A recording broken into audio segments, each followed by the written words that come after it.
তার নাম হবে আল্লাহর কালাম, কালামুল্লাহ কোরআন। ও বলবে আল্লাহ আমার পাটকারি কোথায়, দাও না দাও না, আমি ওকে না নিয়ে জান্নাতে যাব না। একটু জোরে বলা যাবে? নারায়ে তাকবীর।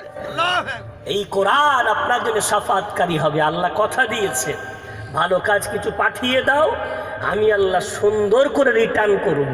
দুনিয়ায় কোরআন কথা বলে না, কিন্তু আখেরাতে কথা বলবে। দুনিয়ায় কোরআন আপনার কাছে আছে না নেই বুঝতে পারেন না, কিন্তু কিয়ামতের দিন আপনি বুঝতে পারবেন। যদি বলা যাবে না?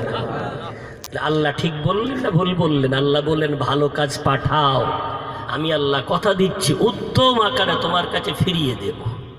কিন্তু ভাই বাবজি আজ আখিরি জামানা তো খুব কষ্ট হয়, চতুর্দিকে ফিতনা মাথা ঝাড়া দিয়ে দাঁড়িয়ে আছে। আমাদের যেগুলো পারগতার মধ্যে সেগুলো করব না, যেগুলো পারগতার বাইরে তা নিয়ে মাথা খারাপ। রিসেন্ট শুনছেন না, বলছে হুজুর খুব কষ্ট পেলাম। কিসের জন্যে ভাই? তো বলছো যে বাবরি মসজিদ ধ্বংস করে দেওয়া হলো, রাম মন্দির তৈরি হলো, খুব কষ্ট পেয়েছি।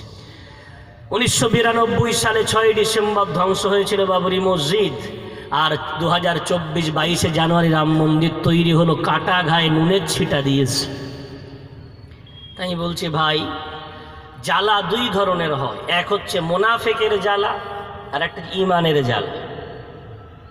ভাই কোন জ্বালা? বলে হুজুর তার মানে আমি বলছি ভাই সামনে একটু টেস্ট করে নি কোরআন হাদিসের আলোকে।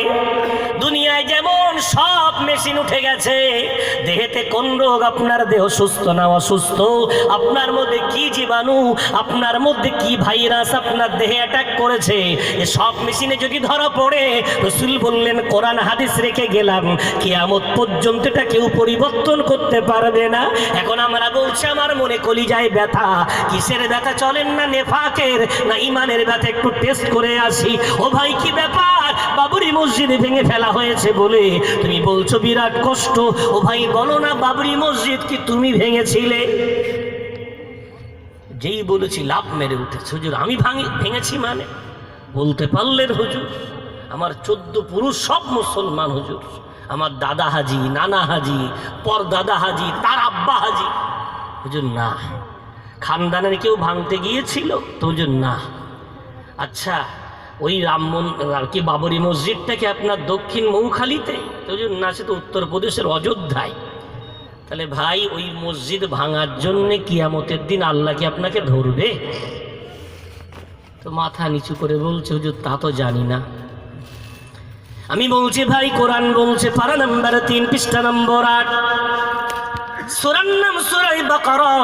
রব্বুল আলামিন বলেছেন লা ইউকাল্লিফুল্লাহু নাফসান ইল্লা বুসআহা।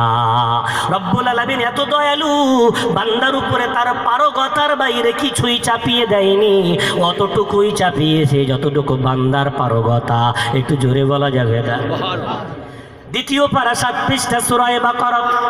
রব্বুল আলামিন বলেছেন ইউরিদুল্লাহু বিকুমুল ইসরা ওয়া লা ইউরিদু বিকুমুল উসরা। ও দুনিয়ার বান্দা বান্দি, আমি আল্লাহ তোমাদের উপরে কষ্ট কাঠিন্যতা চাই না, আমি আল্লাহ চাই সহজ সরলতা। একটু জোরে জোরে বলা যাবে না? আমার আল্লাহ পারগতার বাইরে কিছু দেয়নি।